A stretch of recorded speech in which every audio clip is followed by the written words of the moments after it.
Welcome to the course on programming in MATLAB the beginners. This session we are going to discuss about branches and loops. Branches are statements that permit us to select and execute specific section of codes called blocks while skipping other sections of code. There are three types of branches available in MATLAB: if construct, switch construct, and try and catch construct. And we have loops.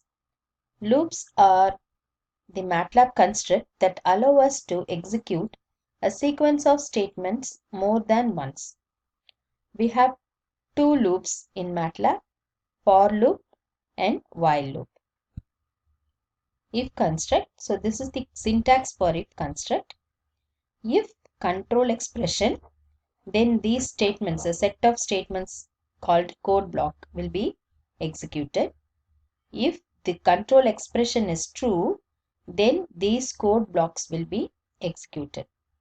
Else if the control expression, some other control expression is true, then these statements will be executed. Else, if this control expression is true, then these code blocks will be executed. So the if construct syntax can be: if this control statement, execute the statement, end. Or else it could be: if this control statement, execute these statements. Else, if this is the control statement, then execute the statement. Or else it can be: if control expression, execute these statements. Else if this is the control expression, then execute these code blocks. Else execute these code blocks. So it could be any one of this combination. So let us see one example. So open up a file, new script. So it will open a script file. So if I give percentage symbol, that means I'm going to comment whatever I want to give. So here I'm going to find solution of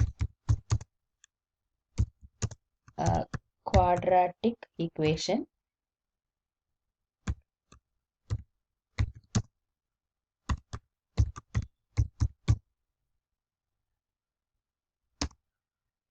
So whatever I give in this percentage, it means it's a comment. It won't be executed by the MATLAB. So for quadratic equation, I want two input, that is the coefficient of x square, coefficient of x, and the constant. So I'm going to get three values, a, b, and c, as the coefficient of the quadratic equation.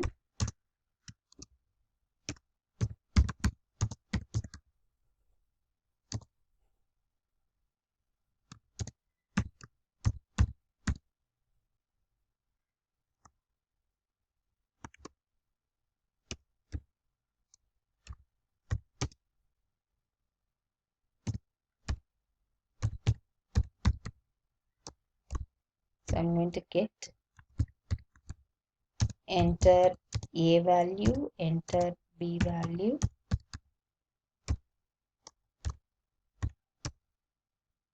and enter c value. So I'm going to ask the user to enter the coefficients.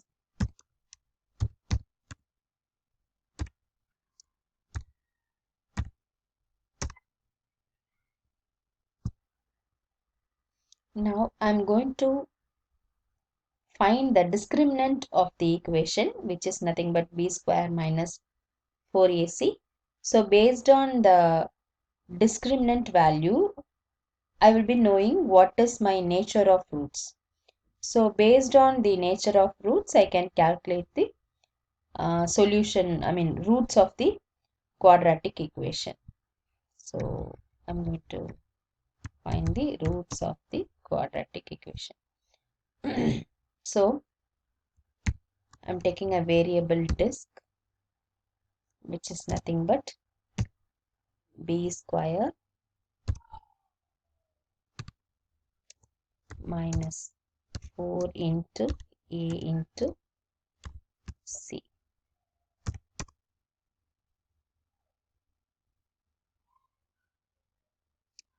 So now I computed the discriminant. Now based on the disk value, I'm going to find the roots of the quadratic equation. So if disk is greater than 0, that means my roots are real and distinct. So I'm going to find my roots. X1 is equal to minus b plus sqrt is the function to find the square root of. So disk already we have found, discriminant b square minus 4ac divided by 2 into a.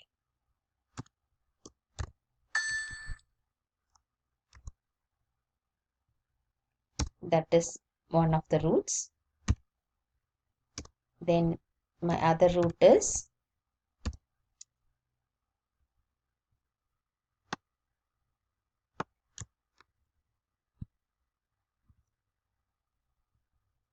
minus b minus square root of, this is going to be my other root.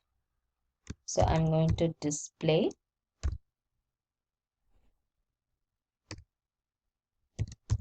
the roots are real and distinct. I have to give it in single quotes. Then I want to display x1. I want to display x2, the roots of the equations. So I have three conditions. If condition, that is if disk is greater than 0, if disk is equal to 0, that is the roots are real and repeated roots, and if it is b square minus 4ac is less than 0, then I have complex conjugate roots.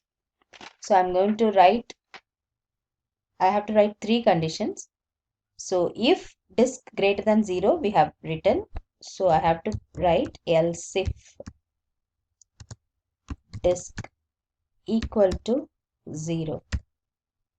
So this is the condition for checking equal to, because one single equal to is meant for assignment. So for checking equal to, double equal to. So if disk is equal to 0, then what would be my roots? X1 is going to be minus b divided by 2 into a.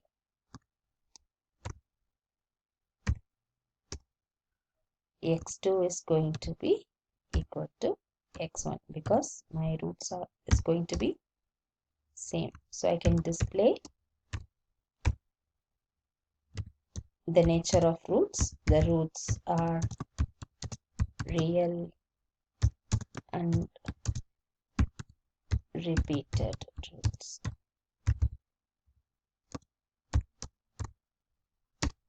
And I can display my x1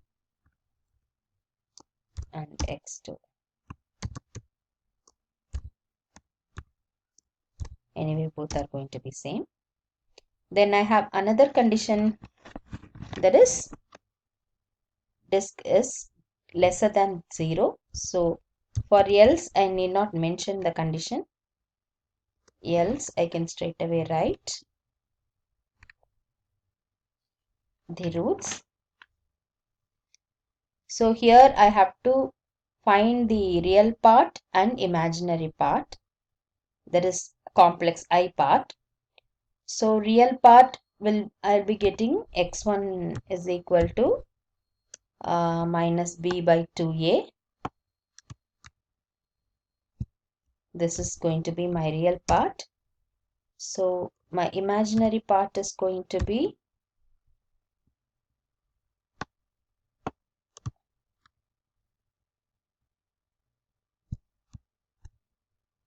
square root of b square minus 4ac divided by 2a, but it is going to be negative, so I want to give absolute of, so square root of absolute value of disk I'm going to take.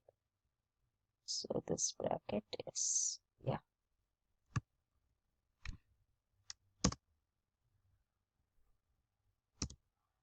So what is going to be my root? So my root is going to be x1 plus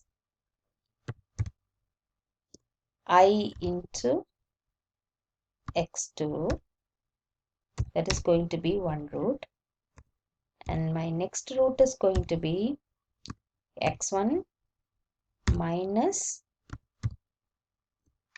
I into x2. So I want to display the roots are complex conjugate.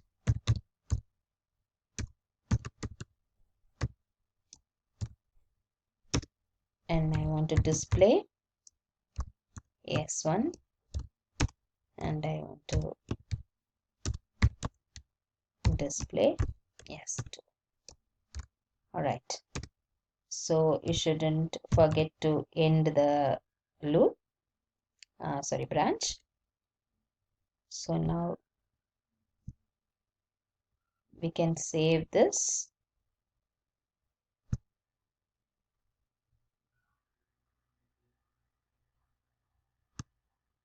Quadratic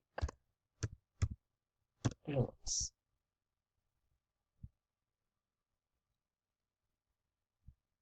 So if I run this, so in the command window, it is asking to enter a value. So a value I'm giving as 1, b value I'm giving as 4, c value I'm giving as 6.